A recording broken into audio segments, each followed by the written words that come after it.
మనం ఏదైనా షాప్లోనికి వెళ్ళినప్పుడు ఒక సువాసనను ముట్టుకున్న కారణాన్ని బట్టి ఆ సువాసన మన చేతికి అంటినప్పుడు అది సర్వసాధారణంగా వ్యాప్తి చేయబడుతుంది కదా.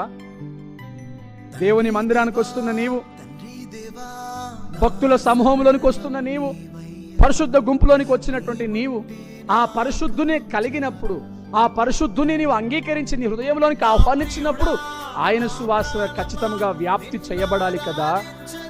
అలా వ్యాప్తి చేయబడితేనే అది మంచి సాక్ష్యముగా దేవునికి మహిమకరంగా ఉంటుంది. ప్రియ సహోదరి సహోదరులారా, మన పాపాలను విడిచిపెడదాం, మన బలహీనతల్ని విడిచిపెడదాం, మంచి సాక్ష్యము కలిగి ఉందాం.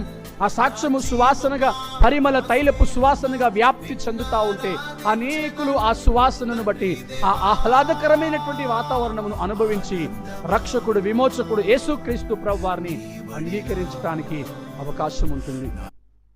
అంతేగాని సాక్ష్యాన్ని కోల్పోతే, నీ భక్తిని విడిచిపెడితే, విశ్వాసములో పడిపోతే, ప్రార్థనలో కృంగిపోతే అది నీ ఆధ్యాత్మిక జీవితానికి ప్రమాదకరమైనటువంటి విషయము అని నువ్వు గ్రహించాలి. అయితే ఏం జరుగుతుంది? పరలోక రాజ్యంలో నీకు స్థానం ఉండదు.